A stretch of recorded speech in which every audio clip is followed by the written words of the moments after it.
लेकिन कभी कभी निराशा छा जाती है। देखा जाता है जो हम भजन में आगे नहीं बढ़ पा रहे हैं। नाम करते सब करते हैं, कोशिश करते हैं, व्रत आदि नियम सब पालन करने का कोशिश करते हैं, लेकिन जैसे ऐसे महसूस होता है जैसे हम जहाँ के तहाँ ही पड़े हैं, हमारी गाड़ी आगे नहीं चल रही है। वास्तव में ऐसा नहीं है, इतना सहज बात तो है नहीं।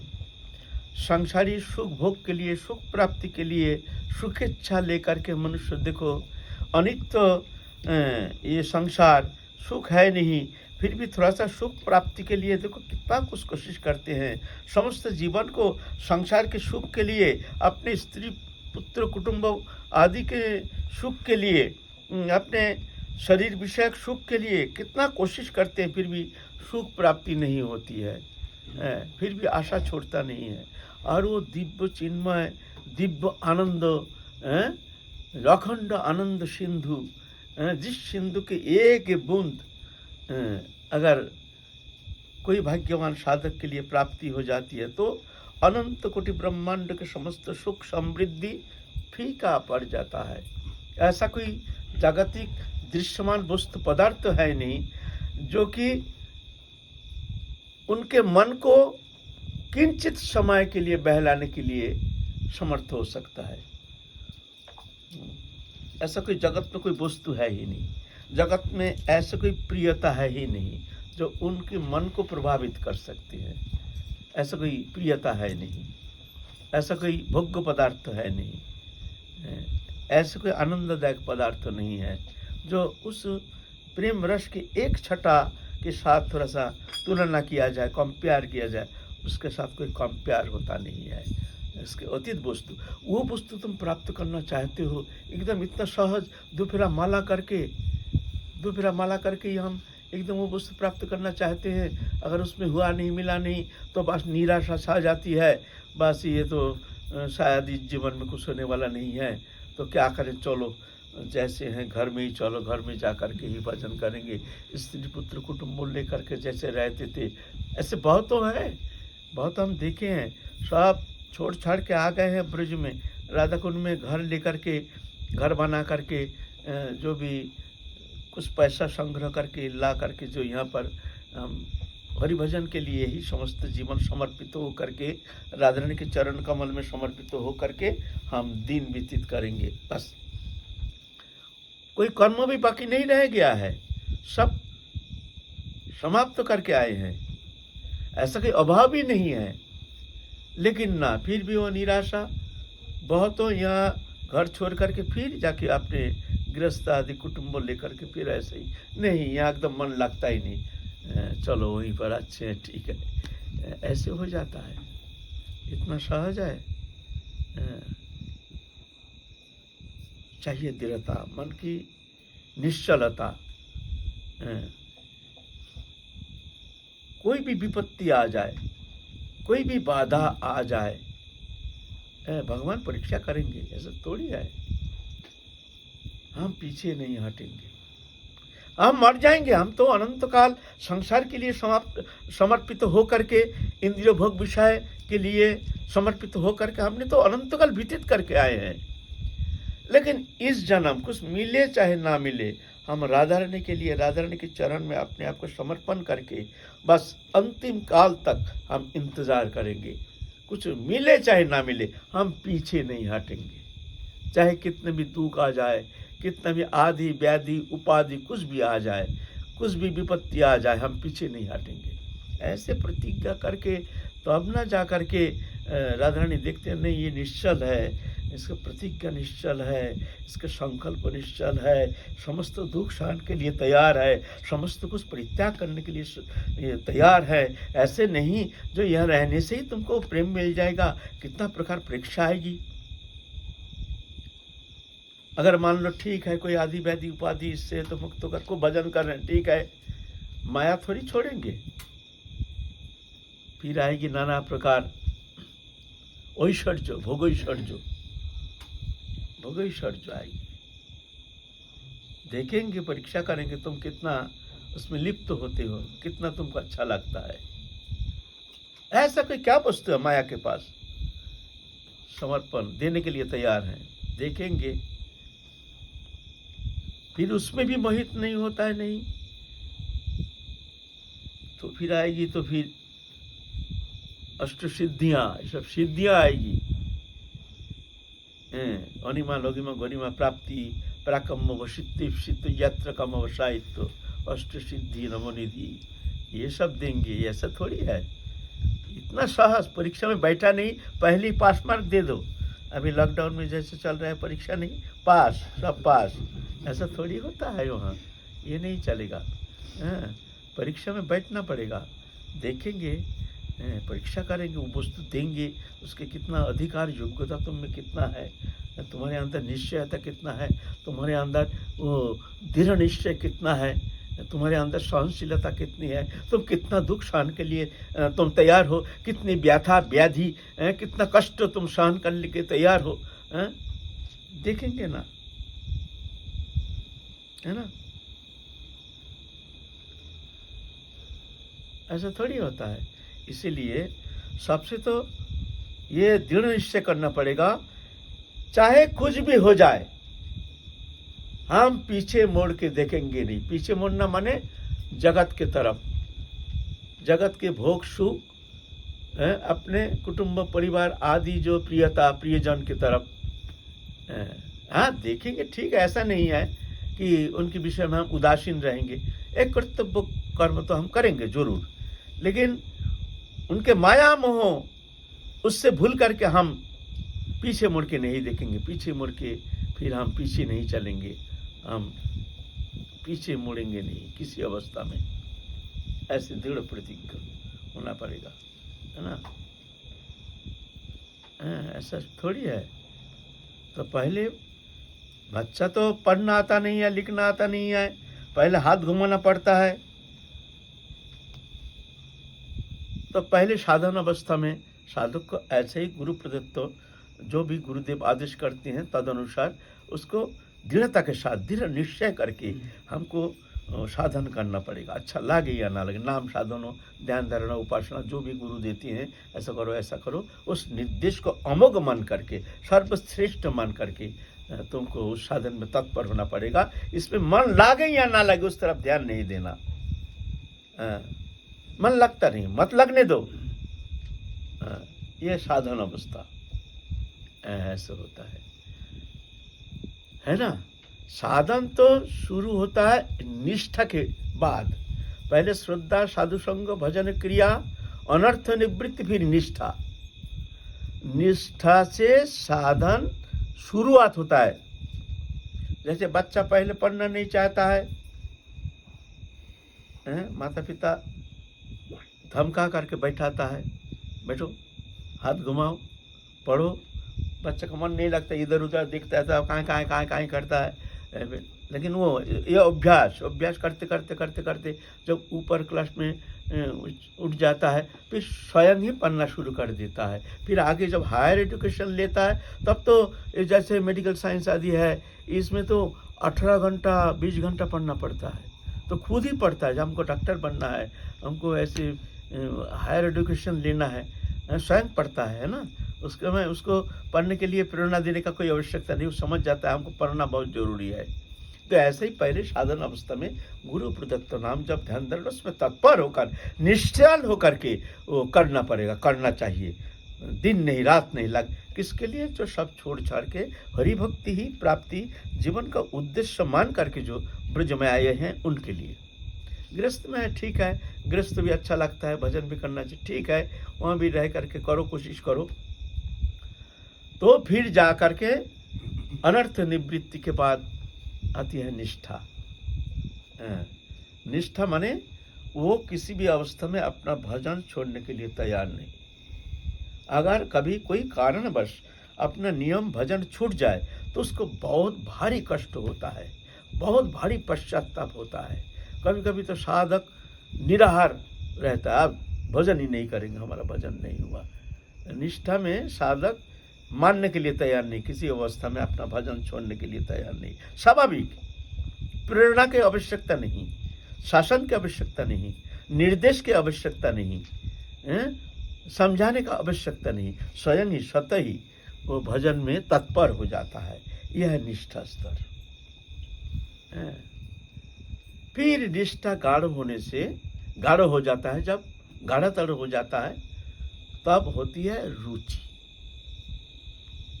ये रुचि स्तर से साधक फिर उसको आनंद लगने लगता। इसके पहले उतना आनंद लगता नहीं है, करते हैं ठीक है, लेकिन ये रुचि स्तर में जब साधक पहुंचता है तब उसको स्वाभाविक आनंद आना शुरू हो जाता है।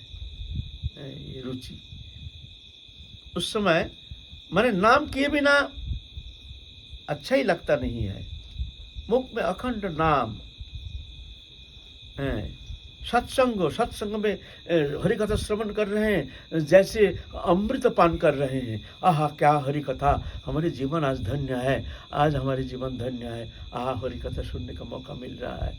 ऐसे तो हम इधर उधर डोलते हैं कितना समय, तो हरि कथा सुनने में उसका बड़ा आनंद आता है, अपने को धन्य मानते हैं। एक दिन हरि कथा सुनने का मौका नहीं मिला तो विचलित हो जाता है।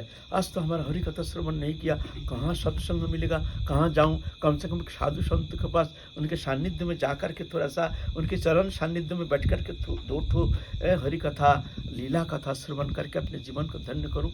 विचलित हो जाता है। ऐसे रुचि, हरि नाम, हरि कथा, हरि कीर्तन, साधु संग, ये स्वाभाविक रुचि होती है। माने ये ऐसे नहीं मिलने से उसको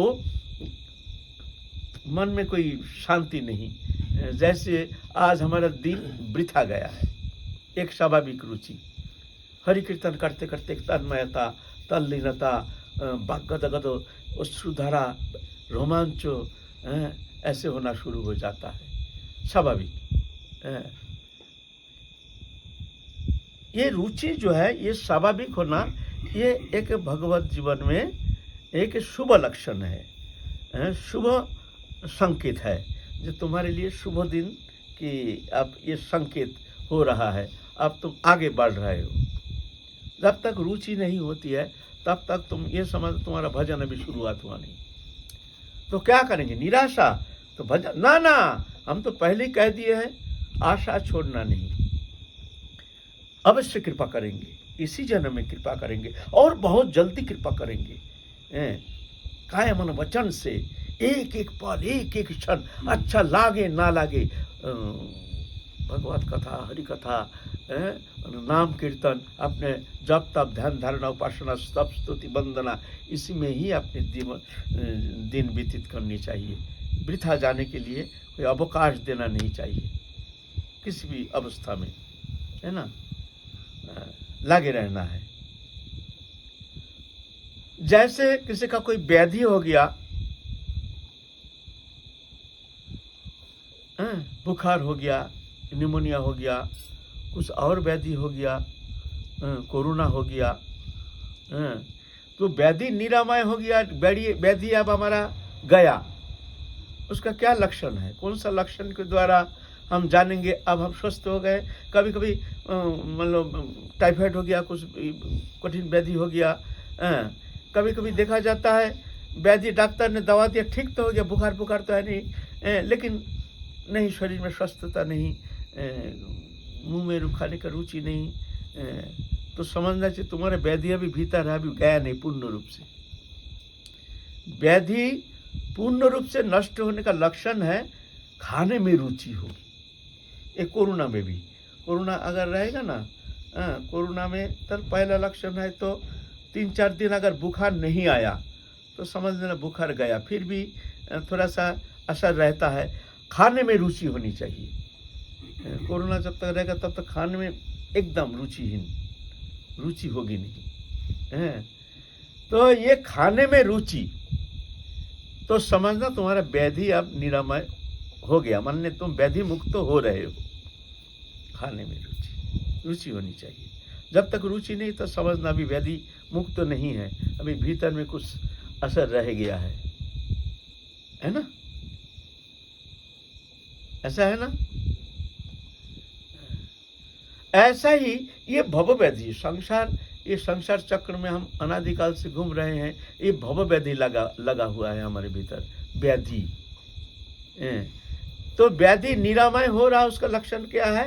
नहीं, नाम में रुचि, हरि कथा में रुचि, सत्संग में रुचि, हैं? हैं? तीर्थवास में रुचि, ये सब रुचि स्वाभाविक होगी।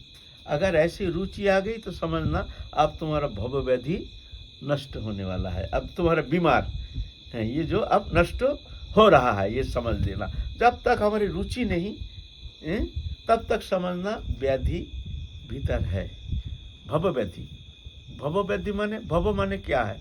भव संस्कृत शब्द में भव माने बनो, बनो माने मरो और जन्म लो। बनो क्या बनो? शियाल बनो, कुत्ता बनो, बिल्ली बनो, मनुष्य बनो, ये सब बनता रहेगा।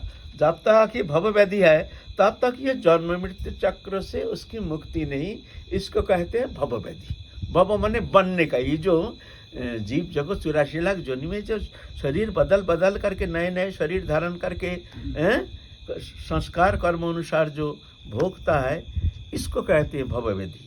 ये भव व्याधि नष्ट होने का लक्षण है रुचि, रुचि होनी चाहिए, है ना।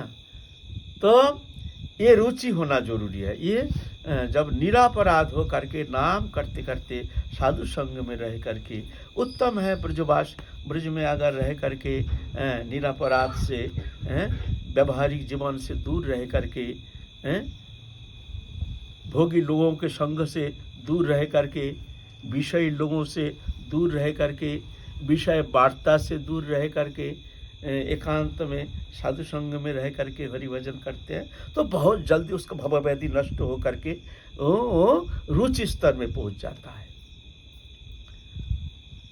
इसके विपरीत अगर मान लो विषयी लोगों का संग, भोगी लोगों का संग, विषय वार्ता इत्यादि में अधिक समय हम व्यतीत करते हैं तो समय लग जाता है, बहुत समय लग जाता है।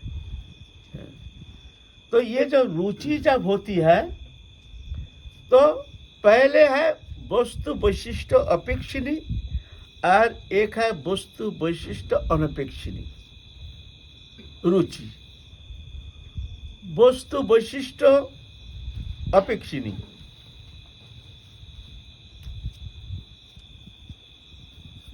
वस्तु वैशिष्ट अपेक्षिणी माने मान लो कथा में तो रुचि है लेकिन वक्ता सराग वक्ता है कि निराग वक्ता है, वक्ता कैसे है। अगर अच्छा वक्ता है तो उनका कथा सुनेंगे, नहीं तो कथा में रुचि नहीं। अच्छा वक्ता होना चाहिए तो थोड़ा तो सुन लेंगे। हरि कीर्तन करेंगे, उसमें सुर ताल मान लय ये सुंदर हो रहा कि नहीं, अच्छा सुर ताल से बड़े सुंदर से कीर्तन हो रहा कि नहीं, तो हमारी रुचि होगी। अगर ऐसा नहीं होता है तो उतनी रुचि नहीं। इसको कहते हैं वस्तु वैशिष्ट अपेक्षिणी, इसको कहते हैं मंदा रुचि। पहले मंदा रुचि, सुनने का तो मन है हरि कथा, लेकिन वक्ता तो सबके मुख से हरि कथा अच्छा नहीं लगता है, कोई क्या बोल रहा क्या बोल रहा। तो वस्तु वैशिष्ट अपेक्षिणी, वक्ता सराग है ना निराग है, भजनानंदी है, त्यागी है, अच्छा कथा कहते हैं, शब्द शैली अच्छी है कि नहीं, ये सब विचार करके फिर जाकर अच्छा हो तो थोड़ा सुन लेते हैं। कीर्तन सुनते हैं, थोड़ा ताल मान लय अच्छा है तो अच्छा लगता है सुने। अगर सुर ताल मान उतना है नहीं तो चलो। जैसे मान लो आप कहीं गए हैं, प्रसाद पाइए, आप कहते हैं क्या है, नहीं रात के तो सूखी रोटी बची है तो है नहीं, थोड़ा सब्जी है, ठीक है रहने दीजिए, अभी नहीं, अब पीछे पा लेंगे। ये मंदा रुचि, माने उतना भूख नहीं है ना, मंदा रुचि। और मान लो क्या है ना, थोड़ा राबड़ी है, आज ही थोड़ा राबड़ी और थोड़ा गरम गरम पूरी, तब तो ठीक है पा लेंगे, है ना। इसको कहते हैं मंदा रुचि। और तीव्र रुचि जो होती है उसमें क्या होता है, भूख लग गया, कुछ खाने का है, हाँ अभी तो सब तो खत्म हो गया, काल के सुबह का 2-4 रोटी बची है, ठीक है कोई बात नहीं, प्रसाद में कोई दोष नहीं है। तो प्रसाद में दोष नहीं, तीव्र भूख ज्यादा है ना, उसमें कुछ भी मिल जाए ये आनंद से खा लेते हैं। ऐसा ही तीव्र रुचि वस्तु वैशिष्ट अनपेक्षिणी, मतलब वस्तु की विशेषता विचार नहीं है। तीव्र रुचि इस दशा में साधक क्या होता है, उसको वस्तु के विशेषता विचार नहीं है। हरि कथा हो रही है, सुन रहे हैं, हाँ हाँ हाँ हाँ, हम धन्य हैं, हरि कथा कह रहे हैं, हाँ हाँ, एक एक शब्द में भगवत नाम तो उच्चारित हो रहा है। सुन करके वो पुलकित अंग हो करके आँख मूंद करके भगवत चिंतन में तल्लीनता के साथ हरि कथा सुन रहे हैं। ये तीव्र रुचि का परिचायक है। कीर्तन हो रहा, हरि नाम सुन रहे हैं, अभी ताल मान लय जूड़ी उड़ी ये सब बाजा बाजा ठीक है कि ये सब विचार नहीं, हरि नाम सुन रहा, भगवान के नाम सुन रहे, आनंद में निमग्न है ना। ये तीव्र रुचि का परिचायक। वस्तु विशिष्ट अनपेक्षिणी, विशेषता कोई विचार नहीं, है ना। साधु है, अब साधु भजननंदी है, आचरणशील है ना, ये विचार नहीं है। साधु अरे भगवत भक्त है, हमारे प्रभु के जन है, ऐसे तिलक कंठी माला देखते ही हृदय गदगद हो जाता है। हा, एक साधु आए हैं हमारे द्वार पर, क्या कैसे इनकी सेवा करेंगे, कैसे इनको प्रसन्न करेंगे, कौन सा वस्तु दे करके इनको प्रसन्न करेंगे। हमारे प्रभु के निजी जन आए हैं। जैसे हमारे कुटुंब, हम जब हमारे बड़े निजी जन आ जाता है तो कितने खातिर करते हैं, है ना, निजी जन। और बाहर के लोग आने से हम उतना खातिर थोड़ी करते हैं। तो ये होता है संबंधित, है ना। जब हमारे खूब प्रियजन होता है, उनके संबंधित कोई आ जाता है तो उनको हम कितना खातिर करते हैं। स्वाभाविक ही हाथ पकड़ के भीतर ले जाते हैं, बैठाते हैं, हाथ करके पानी वानी लाते हैं, क्या खाए हो कि नहीं, क्या लाऊं क्या लाऊं। और बाहर के लोग आने से बाहर बैठिए। तो जब मन भगवत चरण में संलग्न हो जाता है, भगवत चिंतन में एक तल्लीनता, तन्मयता, एक प्रियता, एक आत्मीयता, जो प्रभु छोड़कर कुछ जानते नहीं है, ऐसे जब भावनात्मक अंतःकरण वृत्ति हो जाती है, उस समय क्या होता है, उनका भावना में ये नहीं आती है जो ये भजननंदी है, आचरणशील है कि नहीं, कंठी तिलक माला वाला है, हा प्रभु का निजी जन आ गया है, इनको क्या खिलाऊं, कहाँ बैठाऊं, क्या दूं। ये तीव्र रुचि की परिचायक है।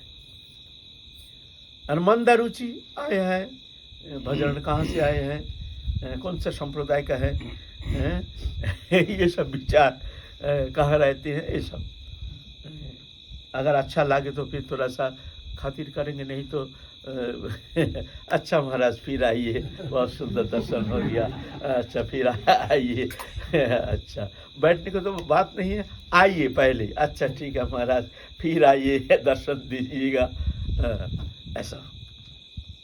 तो ये रुचि एक शुभ लक्षण है, शुभ संकेत है साधक के लिए। ये रुचि होना जरूरी है। पहले रुचि भी ऐसे नहीं कि ये भजन में बहुत ही अनुप्रवेश होने से होता है, ये साधारण अवस्था। रुचि के बाद आसक्ति, फिर भाव भक्ति, फिर जाके प्रेम भक्ति, वो तो बहुत दूर की बात है। रुचि आने से साधक निश्चल हो जाता है। अब उसका भजन क्रिया स्वाभाविक होती है। अब भजन में आनंद लगता है। मान लीजिए माला लेकर बैठे हैं, इतना नाम संख्या पूर्ण होने का बाद भी छोड़ने का मन नहीं करता है। अरे क्या छोड़ेंगे, चलो संख्या हो गया, मान लीजिए आपका इतना संख्या आप नियम लेकर के बैठे हैं, लेकिन आसन छोड़ने का मन नहीं करता है, बस चल ही रहा है। और इस स्थिति में क्या होता है, इस स्थिति में ना मन इतना निश्चल हो जाता है, उसमें संख्या छूट जाता है, संख्या ये छूट जाता है। मन इतने निश्चल हो जाता है, एक आनंद में ऐसे साधक डूब जाता है। उस समय संख्या एक बाधा जैसे लगता है, बाधा है? मन को हटा करके अब कितना हुआ, 16 माला हुआ ना, उस समय साधक के लिए ये झमेला महसूस होता है। मन को हटा करके उस संख्या में एक कई सेकंड के लिए भी लाना पड़ता है, ये पसंद नहीं है। उस स्थिति में उसका संख्या छूटना शुरू हो जाता है, संख्या छूट जाता है। संख्या क्या होगा, चल रहा है। हम तो उतना स्थिति नहीं है, लेकिन फिर भी जब प्रेम सरोवर आदि में जब एकांत में रहते थे तो ये संख्या हमारे लिए बड़ा बाधी, एक व्याधि जैसे बन गया था। क्या करें, संख्या रखना है तो क्या करते थे हम, बोले इस झंझट से मुक्त तो कैसे हो जाए। तो क्या करते थे, घड़ी देखते थे हमारा 1 घंटा में इतना नाम होता है ना? हैं? आराम को इतना घंटा बैठना है, हैं? तो 1 घंटा में जब इतना नाम होता है तो इतना घंटा में कितना नाम होगा, इतना नाम होगा, ऐसा अंदाज़ा लगा लेते थे। अब आँख मूंद के बैठ जाते थे। अब उस समय के बाद हम अंदाज़ा में खींच लेते थे, जब उठ जाते थे उससे थोड़ा कम करके, मान लो इतना नाम होता था, अब थोड़ा चलो 25,000 कम कर दो, ऐसे ऐसे करते थे। क्या करें, वो जो शंखा खींचना एक बड़ा झमेला, कष्टदायक हो गया था।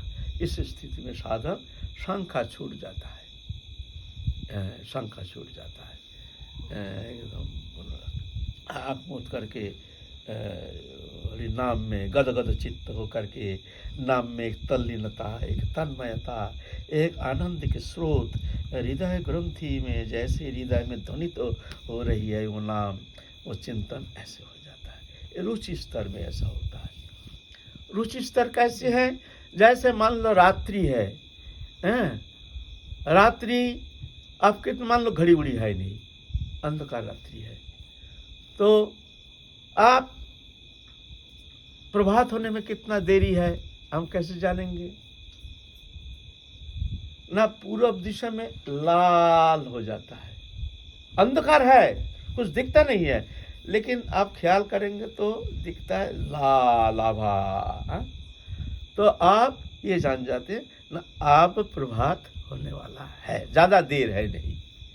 तो रुचि स्तर में ऐसा ही, माने पूर्व दिशा जैसे लाल हो गया, लाल हो रहा है, ऐसे नहीं दिखता नहीं, कुछ अंधकार है, लेकिन एक संकेत है, लाल संकेत आकाश में, पूर्व आकाश में जब दिखता है लाल आभा, ना आप प्रभात का ज़्यादा देरी है नहीं, आप प्रभात होने वाला है,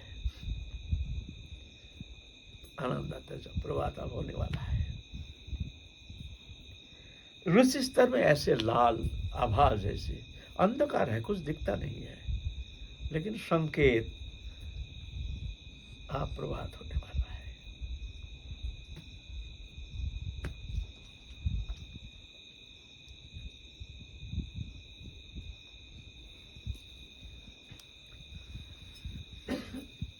इसके बाद रुचि जब गाढ़तर होता है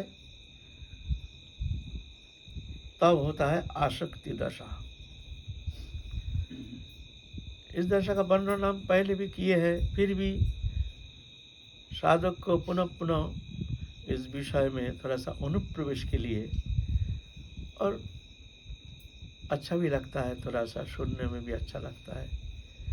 तो हम लोग फिर काल चलेंगे आगे। हाँ, आज तो 11 बज गया, फिर चलेंगे।